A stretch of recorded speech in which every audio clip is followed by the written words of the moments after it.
Imagine a time long ago, in a land far away. The ancient Israelites, a people deeply connected to their faith, gathered for sacred celebrations throughout the year. These festivals, ordained by God and detailed in their holy scriptures, were joyous occasions filled with music, feasting, and special offerings. These gatherings were more than just celebrations. They were profound expressions of faith, gratitude, and communal unity. Each festival held deep religious significance, reminding the Israelites of God's blessings, their covenant with Him, and their shared history. These festivals offered a time to pause from daily life, reflect on their relationship with God, and reaffirm their commitment to His laws. The offerings presented during these festivals weren't merely gifts. They were a symbolic act of worship, a tangible way for the people to express their devotion and seek God's forgiveness and blessing.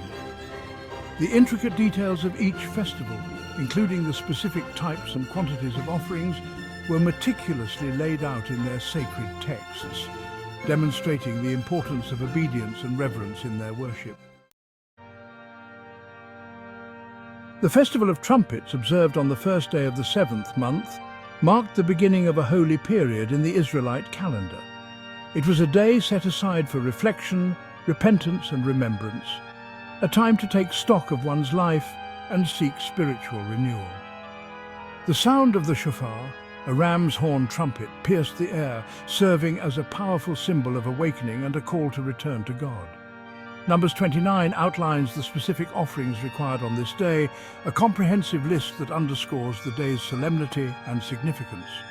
A bull, a ram, and 7 male lambs without blemish were to be offered as burnt offerings, their smoke ascending to heaven as a sweet aroma to God, a symbol of the Israelites' complete surrender and devotion. Alongside these, a male goat was offered as a sin offering, acknowledging the people's imperfections and seeking atonement for their transgressions. Following the Festival of Trumpets on the 10th day of the 7th month came the most solemn day in the Jewish calendar, Yom Kippur, the Day of Atonement. This day was dedicated to seeking forgiveness for sins and reconciling with God. It was a time for deep introspection, sincere repentance, and complete submission to God's mercy.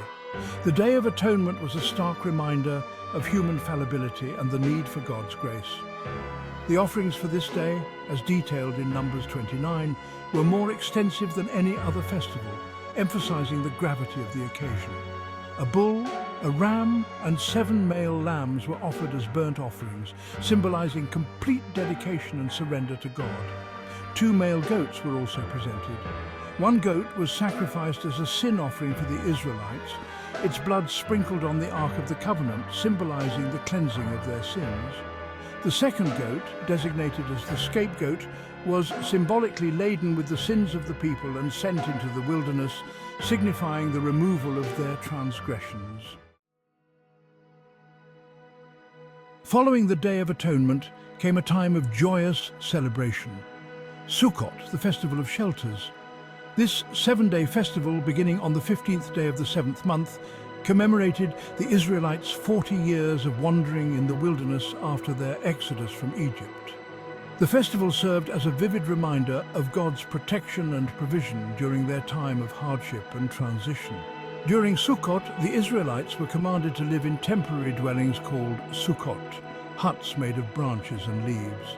These fragile structures served as a tangible reminder of their ancestors' reliance on God for shelter during their journey through the wilderness. The Sukkot also symbolized the fragility of life and the ultimate dependence on God for protection and provision. Section 5, the first day, a time for gathering and thanksgiving. The Festival of Shelters, as detailed in Numbers 29, was a week-long celebration, with each day marked by specific offerings that painted a vivid picture of the Israelites' relationship with God. The first day of Sukkot was a day of sacred assembly, a time to gather together and give thanks to God for His abundant blessings. The day's offerings were extensive, reflecting the importance of the occasion. 13 bulls, 2 rams, 14 male lambs, and a male goat were offered. These offerings, a combination of burnt offerings and sin offerings, symbolize the Israelites' complete dedication to God and their plea for forgiveness. The decreasing number of bulls offered each day throughout the festival represented the Israelites' gradual return to their daily lives, while the consistent number of lambs signified their continued devotion to God. Section 6. Days of Rejoicing, the intermediate days of shelters. The intermediate days of Sukkot, from the 2nd to the 6th day, were characterized by joy, feasting, and fellowship. Families continued to live in their Sukkot, sharing meals, stories, and laughter. These days were a time for community building, strengthening bonds, and celebrating the blessings of harvest. The atmosphere was one of gratitude, merriment, and shared faith. The offerings continued throughout these days, though with a slightly reduced number each day. 12 bulls, 2 rams and 14 male lambs were offered on the 2nd day, 11 bulls on the 3rd, and so on until the 6th day, when only 7 bulls were offered. This gradual decrease in the number of bulls, while maintaining the same number of rams and lambs, symbolized the transition from the solemnity of the festival's beginning to the joy and celebration of its culmination. Section 7. The 7th day, a Sabbath of rest and reflection. The 7th day of Sukkot, coinciding with the Sabbath, was a day set aside for rest, reflection, and spiritual rejuvenation. It was a time to cease from work, gather with loved ones, and contemplate the deeper meaning of the festival. The Sukkot, temporary as they were, provided a space for introspection, allowing the Israelites to connect with their ancestors' journey and appreciate the present.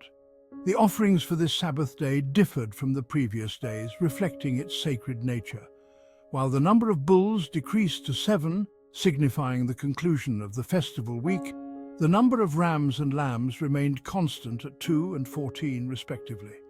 This consistency underscored the enduring importance of sacrifice and devotion, even amidst celebration and rest.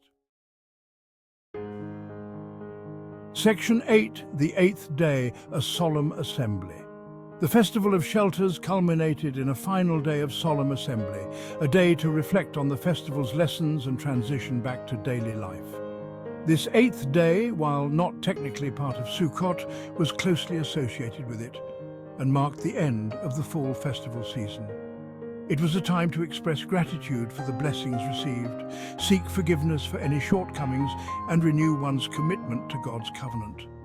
The offerings for this day, as described in Numbers 29, mirrored those of the first day of Sukkot: 1 bull, 1 ram, 7 male lambs, and 1 goat.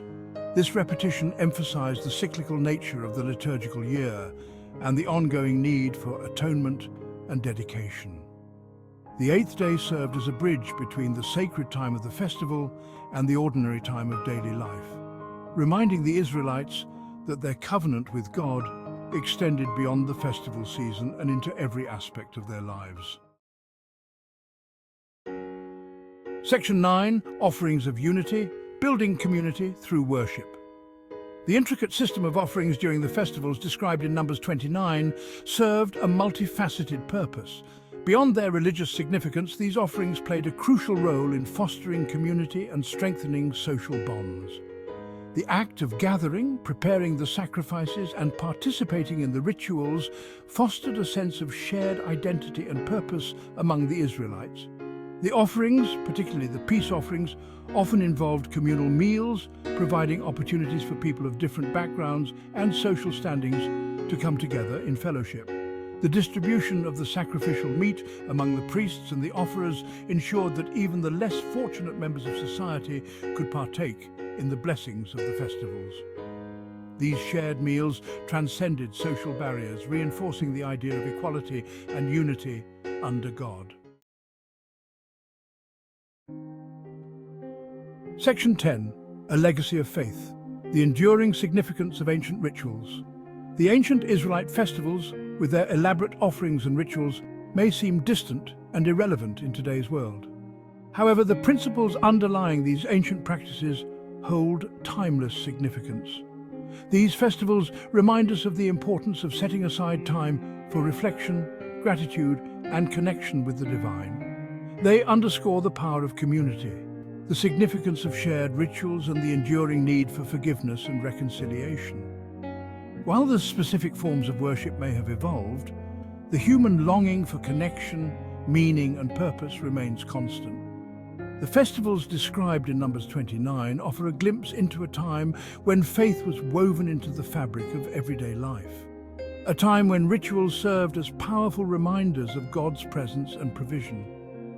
As we navigate the complexities of modern life, these ancient traditions offer valuable lessons about the importance of faith, community, and the enduring search for meaning.